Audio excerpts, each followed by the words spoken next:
Hello friends, welcome to Eduacious your education mentor.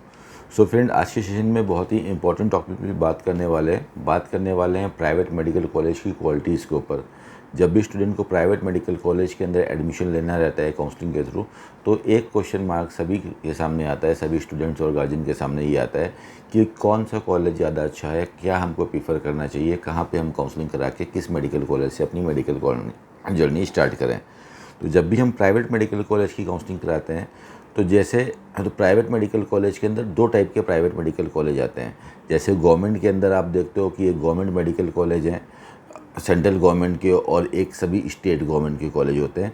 उसी प्रकार से हमारी जो काउंसलिंग एक्टिविटी होती है नीट यूजी एग्जामिनेशन के बाद, इसमें जो सेंट्रल गवर्नमेंट के जो इंस्टीट्यूट्स होते हैं जो जिसकी काउंसलिंग एमसीसी कराता है, वो डीम्ड यूनिवर्सिटी जिसको बोलते हैं, वो डीम्ड कॉलेज आते हैं। बाकी जितने भी रिस्पेक्टिव स्टेट्स हैं हमारे इंडिया के अंदर, वो सभी स्टेट्स अपनी अपने स्टेट प्राइवेट मेडिकल कॉलेज में काउंसलिंग कराते हैं। तो ऐसे में काफ़ी लोग के टॉपिक्स क्लियर हैं, बट कुछ काफ़ी हैवी वॉल्यूम में स्टूडेंट्स ऐसे हैं जिनके टॉपिक इस चीज़ के ऊपर क्लियर नहीं है। तो आज के सेशन में इसी चीज़ के ऊपर क्लैरिटी डालने की कोशिश करेंगे कि क्या एडिशनल कुछ बेनिफिट मिलता है कि अगर हम स्टेट के प्राइवेट मेडिकल कॉलेज में से पढ़ाई करते हैं, अपना एमबीबीएस करते हैं, या डीम्ड यूनिवर्सिटी से अपना एमबीबीएस करते हैं, तो वहाँ पे क्या एडिशनल बेनिफिट मिलता है। तो सबसे पहले इसको समझने के लिए कि जो बेसिक डिफरेंस है समझ लेते हैं कि दोनों में क्या बेसिक डिफरेंस है। जो जितने भी स्टेट्स हैं हमारे इंडिया के अंदर, महाराष्ट्र है, कर्नाटका है, यूपी, हरियाणा, राजस्थान, बिहार, एसेट्रा, तेलंगाना, तमिलनाडु, जितने भी स्टेट्स हमारे भारत के अंदर आते हैं, सभी स्टेट्स के अंदर गवर्नमेंट कॉलेज होते हैं और प्राइवेट मेडिकल कॉलेज होते हैं। तो जो प्राइवेट मेडिकल कॉलेज होते हैं जिसको रेगुलेट करता है वो स्टेट की अथॉरिटीज़, स्टेट की जो डीएमई होती है, डायरेक्टर मेडिकल एजुकेशन जो होता है, वो इसको कंट्रोल करता है। तो इसकी जो पावर होती है, जो इसको अथॉरिटी होती है हैंडल करने की, वो स्टेट गवर्नमेंट के पास होती है, जिस भी स्टेट का वो कॉलेज है। और इसकी काउंसलिंग भी जो कंडक्ट होती है, जब आप लोग का नीट का एग्जामिनेशन हो जाएगा और जब आप लोग काउंसलिंग करने जाओगे, तो फॉर एग्जांपल आपने तेलंगाना के हैदराबाद में आपको अपोलो मेडिकल कॉलेज में पढ़ाई करनी है, तो अपोलो हो गया, कामनी हो गया, भास्कर मेडिकल कॉलेज हो गया, माला रेड्डी मेडिकल कॉलेज हो गया, अभी हम तेलंगाना के कॉलेज के नाम ले रहे हैं। तो इनमें काउंसलिंग करने के लिए आपको तेलंगाना स्टेट की काउंसलिंग में पार्टिसिपेट करना पड़ेगा। अगर आप तेलंगाना के हैं तो आपको स्टेट कोटा का बेनिफिट मिलेगा, अगर आप किसी अदर स्टेट के हैं तो आप ऑल इंडिया कोटा से इस स्टेट में काउंसलिंग करा के यहाँ के कॉलेज में एडमिशन ले सकते हो। इसी तरह भारत में जितने भी ओपन स्टेट्स हैं, यूपी हो गया, उत्तराखंड हो गया, हिमाचल प्रदेश, हरियाणा, राजस्थान, बिहार, झारखंड, आंध्र प्रदेश, कर्नाटका, त्रिपुरा, छत्तीसगढ़, इन सब स्टेट्स के अगर प्राइवेट मेडिकल कॉलेज में अगर आप पढ़ना चाहते हैं, तो उस स्टेट की ऑफिशियल वेबसाइट जो है जहाँ पे काउंसलिंग कंडक्ट होती है ऑनलाइन मोड पे, वहाँ पे जाके आपको रजिस्ट्रेशन कराना है, और रजिस्ट्रेशन करा के काउंसलिंग एक्टिविटी में आपको पार्टिसिपेट करना है, और काउंसलिंग में आपके मार्क्स के अकॉर्डिंग, रैंक के अकॉर्डिंग आपको सीट अलॉटमेंट होगा। इस तरह से हम स्टेट मेडिकल कॉलेज की काउंसलिंग करते हैं। ऑन अ पैरेलल नोट, दूसरे साइड में अगर हम आके देखते हैं, जब डीम्ड कॉलेज की बात करते हैं, तो डीम्ड कॉलेज को रेगुलेट करती है डायरेक्ट सेंट्रल गवर्नमेंट, और सेंट्रल गवर्नमेंट की जो काउंसलिंग होती है वो होती है आपकी एमसीसी पे, मेडिकल काउंसिल कमेटी इसकी काउंसलिंग कराती है। ऑल इंडिया कोटा में गवर्नमेंट की कॉलेज होती है, और प्राइवेट में टोटल अगर देखते हैं तो फिलहाल अभी 49 डीम्ड कॉलेज है। हो सकता है एक दो कॉलेज इस साल और भी ऐड हो जाएँ।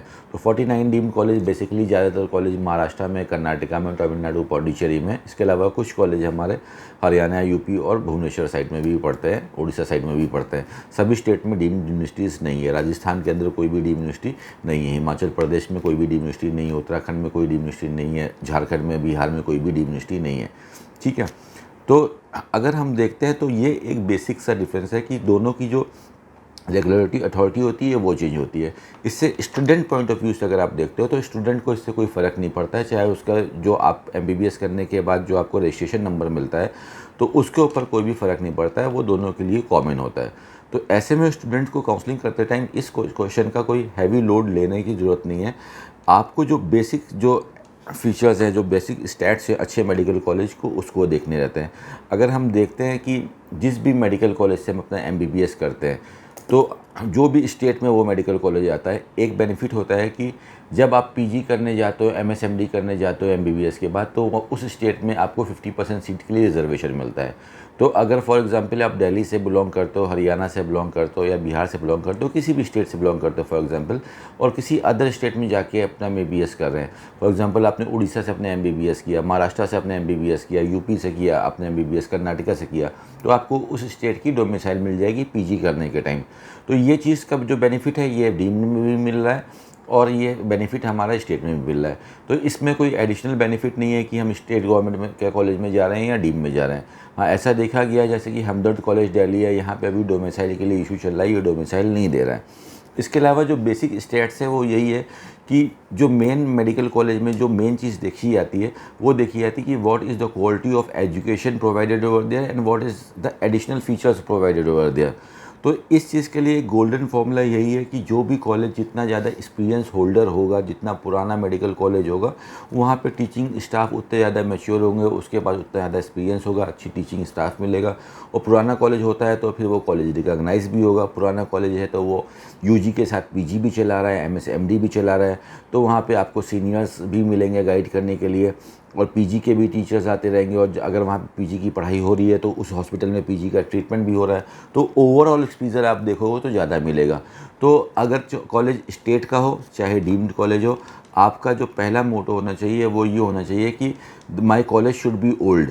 ठीक है, ये ज़्यादा इंपॉर्टेंट है। इट इज़ नॉट इम्पॉर्टेंट कि whether you are going to the deemed university और स्टेट कॉलेज। ठीक है, इससे कोई ज़्यादा फ़र्क पड़ने वाला नहीं है। कुछ कॉलेज पर्टिकुलर इंडिविजुअल लेवल पे पॉपुलर होते हैं, वो डीम में भी हो सकते हैं, वो स्टेट में भी हो सकते हैं, तो दोनों में कोई खास अंतर नहीं है। Like if you are going for KMC Manipal, KMC Mangalore, JSS Mysore, KS Hegde, Pravara Loni के, कलिंगा मेडिकल कॉलेज, ये सब इंडिया के टॉप कॉलेजेस में आते हैं। केली, बेलगांव, एसेट्रा एसेट्रा, भारतीय विद्यापीठ, ये सब एक अच्छे मेडिकल कॉलेज के अंदर आते हैं। तो अगर आपके पास अच्छा स्कोर है इन सब कॉलेज में एडमिशन लेने के लिए और फंड भी इन सब के तो एवरेज ही हैं, तो इसमें फिर आप जाके पढ़ाई कर सकते हो। बट इसका मतलब ये नहीं कि उधर के डीम्ड के कॉलेज अच्छे हैं तो स्टेट के ख़राब हैं। काफ़ी स्टेट में अगर आप उत्तराखंड में जाते हो तो उत्तराखंड में हिमालयन मेडिकल कॉलेज इंडिया के पॉपुलर कॉलेजेस में आता है। यूपी में आते हो तो श्री राम मूर्ति मेडिकल कॉलेज हो गया, शारदा हो गया, काफ़ी पॉपुलर कॉलेजेस में आता है। तो स्टेट में भी जो कॉलेजेस हैं काफ़ी ज़्यादा अच्छे होते हैं। हर स्टेट में सारे कॉलेज अच्छे नहीं होते, एक पैरामीटर, एक लेवल होता है कि जो कुछ कॉलेज होंगे बहुत अच्छे होंगे, उसके बाद कुछ मिडिल रेंज के होंगे, फिर लो रेंज के होंगे, और कुछ नए कॉलेज होंगे जो परमिटेड होंगे वो लो रेंज के होंगे। इस तरह से एक हायरार्की होती है, और यही हायरार्की आपकी डीम्ड यूनिवर्सिटी के अंदर आती है। डीम्ड का मतलब ये नहीं कि सारे डीम्ड ही पुराने होंगे, काफ़ी ज़्यादा डीम्ड कॉलेज हैं जो लास्ट ईयर भी खुले हैं, लास्ट टू लास्ट ईयर भी खुले हैं। ये सारे कॉलेज अभी फ़िलहाल परमिटेड हैं। ठीक है, तो ये चीज़ का जो है बैलेंस ये दोनों में चलता है कि डीम्ड में भी आपको पुराने कॉलेज मिलेंगे और नए कॉलेज मिलेंगे और मिडिल रेंज के कॉलेज मिलेंगे, और यही चीज़ आपको स्टेट में भी मिलेगी। तो काउंसलिंग करते टाइम आपको इन सब चीज़ों से बिल्कुल फ्री माइंड होकर ये चीज़ देखना रहता है कि what is best suitable to you, आपको बेस्ट क्या सूट कर रहा है। जिस भी कॉलेज के अंदर आपका जैसा स्कोर है उस अकॉर्डिंग आपको अलॉटमेंट मिलेगा। ये चीज़ तो बिल्कुल पॉइंट टू बी नोटेड है, इसमें कोई भी चेंज होने वाला नहीं है। तो आपको ये देखना है कि आपका स्कोर जो भी है उसके ऊपर आप ज़्यादा से ज़्यादा पुराने कॉलेज में एडमिशन लेने की कोशिश करो। ठीक है, बहुत पुराना कॉलेज नहीं मिल पा रहा है तो एटलीस्ट कुछ पुराना कॉलेज तो मिले हमको। ठीक है, ये चीज़ आपको देखनी है। ट्यूशन फ़ीस का कंपैरिजन करना बहुत ज़्यादा इंपॉर्टेंट होता है काउंसलिंग के अंदर। हो सकता है आप 18 लाख वाले मेडिकल कॉलेज में जा रहे हो और आपके स्कोर पे 16 लाख वाला और 15 लाख वाला कॉलेज मिल सकता है। 3 लाख रुपए आप एनुअल के हिसाब से 15 लाख रुपए बचा सकते हो। तो ये एक बहुत इंपॉर्टेंट चीज़ होती है कि कॉस्ट ऑफ एजुकेशन आप कहाँ पे अच्छा सेव कर पा रहे हो। अगर आप डीम में सेव कर पा रहे हो तो आप डीम में करो, आप स्टेट में सेव कर पा रहे हो तो आप स्टेट के अंदर करो। और उसके बाद लोकेशन भी को भी काफ़ी ज़्यादा प्योरिटी देते हैं, बिकॉज लॉन्ग ड्यूरेशन का ये कोर्स है। 5 साल स्टूडेंट को लग जाते हैं, घर के बाहर बच्चा रहता है, तो ज़्यादातर पेरेंट्स ये देखते हैं कि भाई घर के पास हो, एयरपोर्ट कनेक्टिविटी हो, बहुत ज़्यादा दूर स्टूडेंट ना रहे कि कभी भी आना है जाना है कुछ भी है तो ज़्यादा हमारा इन सब चीज़ के ऊपर एक्सपेंसेस भी मत हो और ईज़िली हम जा सके आ सके। तो लोकेशन का इंपॉर्टेंट होता है। और ये इंपॉर्टेंट टिप्स हमारी तरफ से है कि आप देखिए कि अगर आपके कॉलेज के अंदर पीजी चल रहा हो, एमएसएमडी चल रहा है, तो आपके लिए काफ़ी बेनिफिशियल रहेगा, बिकॉज आपके पास एक्सपीरियंस आपकी सीनियर्स रहेंगे जो आपको आगे बता सकते हैं आपके कैरियर के बारे में, कौन से सब्जेक्ट सेलेक्ट करना है, कैसे सेलेक्ट करना है, काफ़ी आपको उनसे अच्छी इन्फॉर्मेशन मिलती है। और अगर पीजी आपके कॉलेज में चल रहा है तो आपको वहाँ पे वो सारी फैसिलिटीज़ आपके हॉस्पिटल में भी मिलेंगी, अच्छे एक्सपीरियंस टीचर मिलेंगे। ये सब बेसिक चीज़ों पे हमको देखना पड़ता है।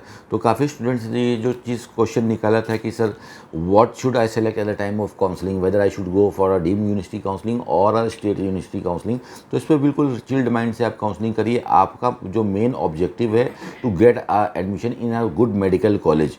ठीक है, ये आपका ऑब्जेक्टिव है। Your objective is not to get admission in a deemed college और इन अ स्टेट कॉलेज। ये एक टाइप का फैसिनेशन होता है जब आप अपने दोस्तों को कॉपी करना चाहते हैं, यार उसका एडमिशन उस कॉलेज में हुआ तो मैं भी उस कॉलेज में जाऊंगी या मैं जाऊंगा। तो ये this is not a practical talk, logical talk. अच्छा लॉजिकल टॉक में अगर आप देखते हो तो ये चीज़ आती है कि आपका कॉलेज अच्छा होना चाहिए, इकोनॉमिकल होना चाहिए, अच्छी लोकेशन होनी चाहिए। अगर ये सब आपको स्टेट में मिल रहा है तो यू शुड प्रेफर स्टेट, और ये आपको डीम में मिल रहा है then you should prefer deemed. But ये चीज़ में रहता है कि काफ़ी ज़्यादा वॉल्यूम में स्टूडेंट रहेंगे, काफ़ी ज़्यादा डिफ्रेंशिएशन रहेगा स्कोर में और रैंक में। तो 200 वाले बच्चों को अपने हिसाब से देखना है, 300 वालों को अपने हिसाब से देखना है। फॉर एग्जांपल 200 का कोई स्टूडेंट है, उसको बहुत पुराना कॉलेज स्टेट में नहीं मिल पा रहा है, बट डीम्ड के अंदर उसको काफ़ी अच्छा पुराना कॉलेज मिल जा रहा है, फीस थोड़ी भले ज़्यादा है, पेरेंट स्पॉन्सर करते हैं, उनके लिए कोई इशू नहीं है। तो इस तरह से आपको देखना है अपनी आपके लिए क्या सूटेबल है। ठीक है, मेरा स्कोर कम है लेकिन डीम्ड में जाऊंगा तो मुझे पुराना कॉलेज मिल जाएगा, फीस थोड़ी ज़्यादा देंगे तो चल जाएगा, कोई प्रॉब्लम नहीं है। लेकिन यही 200 पे अगर मैं स्टेट पे जाके काउंसलिंग कराता हूँ तो फिर हमारे जो कॉलेज मिलेगा जस्ट नया कॉलेज मिलेगा या 1-2 साल पुराना कॉलेज मिलेगा। ये सब चीज़ें रहती हैं। तो आपको पता है कि नीचे से अगर कोई बच्चे का स्कोर आ रहा है, एडमिशन तो मिल जाता है। आप लोग ने सुना होगा और देखा होगा, एडुएसिस भी काउंसलिंग कराता है, हज़ारों बच्चों का प्लेसमेंट किया करके रखा है। तो आप लोग ने भी लेक्चर्स में देखा होगा, प्लेसमेंट तो मिल जाता है 200 पे। लेकिन ये चीज़ है कि जितना अच्छा स्कोर रहेगा उतना अच्छा अलॉटमेंट मिलेगा, और जितना नीचे का स्कोर होगा उतने का अलॉटमेंट मिलेगा। तो नीचे का स्कोर वालों को बच्चों को कंप्रोमाइज़ तो करने पड़ते हैं, बट अगर बजट का आपका कोई ऐसा कोई खास इशू नहीं है तो डीम्ड के अंदर काफ़ी ज़्यादा चेंजेस मिल जाते हैं। तो इस सेशन से अगर हम कंक्लूजन निकालते हैं तो ऐसा कोई स्पेशल बेनिफिट नहीं आ रहा है। काफ़ी बच्चे ऐसे होते हैं जिनको आगे यूएस असेंबली की प्रिपरेशन करनी रहती है। तो आप ये चीज़ अपना देख के रखो कि आपका जो कॉलेज है इंटरनेशनल रैंकिंग्स के अंदर आता है कि नहीं आता है। ठीक है, और आपके कॉलेज में इसकी प्रिपरेशन होती है कि नहीं होती है।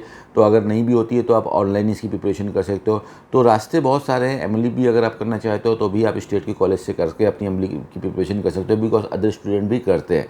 ठीक है, लेकिन अगर आपके पास अच्छा स्कोर है तो आप अच्छे डीम कॉलेज के अंदर, ऊपर के जो डीम कॉलेज बेसिकली कर्नाटका में कुछ डीम कॉलेज आते हैं जिसकी की ट्यूशन फीस भी एवरेज है और कॉलेज की क्वालिटी तो औसम है ही है, तो उसको भी आप प्रेफर कर सकते हो। Otherwise state is also a good option. तो इस सेशन का जो अगर हम निचोड़ निकालते हैं वो यही निकल के आता है कि बहुत इसके अंदर कोई खास आप ऐसा नहीं है कि काफ़ी लोग एडमिशन लेने के बाद भी डिससेटिस्फाइड रहते हैं लास्ट ईयर, कि उसने एडमिशन ले लिया, बड़ी मुश्किल से काउंसलिंग करी, 1-2 महीने धक्के खाए, फंड के अरेंजमेंट किए और सीट ले ली, और कोई उसके बाद कोई दूसरा बंदा आके बोल रहा है यार तुमने स्टेट वाले कॉलेज में लिया, मेरा तो डीम्ड में हो गया। फिर वो बंदा नर्वस हो जाता है और फिर डाउनफॉल हो जाता है इसके अंदर। ऐसा बिल्कुल भी नहीं करना है। At the end of day who is a better doctor that will perform a better duty in the society, वो ज़्यादा तरक्की करेगा। तो एक अच्छा लर्नर ही अच्छा रहता है। तो ये सब चीज़ों से डिस्ट्रैक्ट नहीं होना है, आपको इंडिविजुअल बेसिस पे देखना है कि आपके मेडिकल कॉलेज जिसके अंदर आप एडमिशन लेने जा रहे हो उसके अंदर क्या क्या फैसिलिटीज़ है, और उसके साथ कंटिन्यू करते हैं तो वो ज़्यादा अच्छा डिसीजन रहेगा फ्रेंड। तो इस सेशन को यहीं पे ख़त्म करते हैं, मिलते हैं नेक्स्ट सेशन में जहाँ पे नीट की काउंसलिंग के बारे में आपको और स्मूथ इन्फॉर्मेशन देंगे, जिससे कि आपकी काउंसलिंग और सरल हो जाए और आप अच्छा अलॉटमेंट जो भी आपका स्कोर है उस पर आप ले सको फ्रेंड। तब तक के लिए thank you so much for watching us. All the very best for your NEET examination friend. Thank you so much.